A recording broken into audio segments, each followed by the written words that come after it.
I still remember the night before my first day in school. I was told that tomorrow you will start school and learn how to read.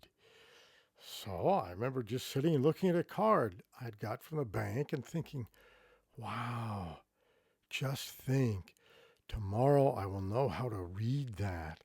And I just kept staring at that card, thinking, tomorrow magically those signs on there would just come alive to me.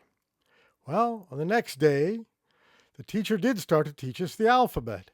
But when I got home, I discovered that I could still not read that card.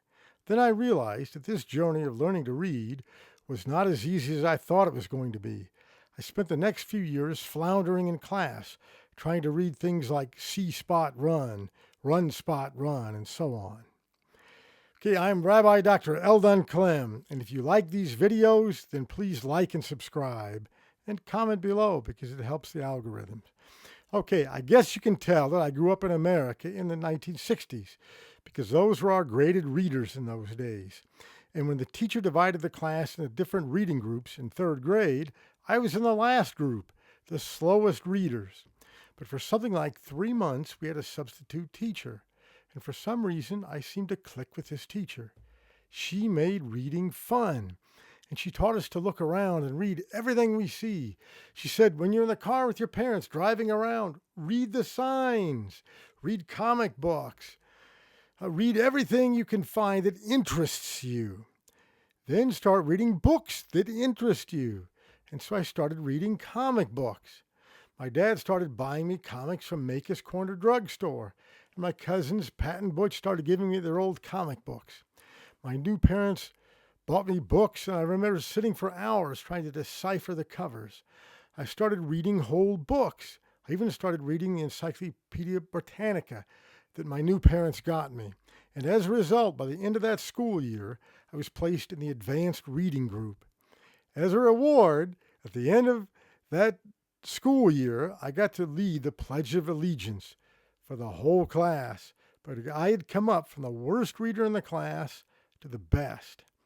Now, I since graduated college, went on to get 3 master's degrees and a PhD, but I think the proudest I ever felt was leading that Pledge of Allegiance as a kid. Because I learned then that I'm really not a dummy, that I can learn.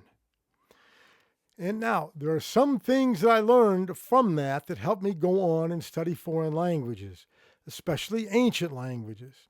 Number one, it helps to be surrounded by your target language.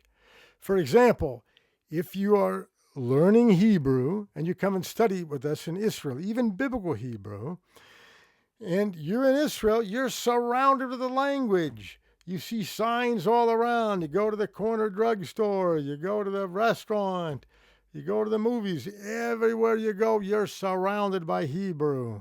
Street signs, everything. Okay, and that automatically helps. Secondly, read what interests you. My third grade teacher was right. Now, the problem is, what interests me is the Bible, the Hebrew Bible. And it takes a while to get to the level where you can really read that fluently. So you start with graded readers, like in any foreign language. The problem is most of those are boring, at least to me. So I typically would be in a hurry to get beyond the beginning level. So when learning a new Semitic language, I like to first work through the grammar at some kind of a cursory level, immediately committing to memory what I consider to be the essentials of the grammar of that language. Then I memorize the glossary for the beginning grammar so I wouldn't have to look everything up when doing the exercises. Then I would work through the grammar again, this time learning the details and working through the exercises. Then I would take the class for credit and get an easy A. That was typically the way that I would approach this stuff. But working through the grammar and memorizing the vocabulary was just to allow me to read text fluently without having to stop and look up vocabulary for every other word. After learning every word used 10 or more times in the Hebrew Bible and learning the basics of the grammar from the standard grammars, then I could actually sit down and flow. My eyes could run across the text. that I really enjoy reading, which is, as I say, the Bible. It still is my favorite text. So, and then basically just rinse and repeat that process for each new Semitic language I was learning. Now, by the way, how to keep up all of these languages is a subject for another video that I will cover.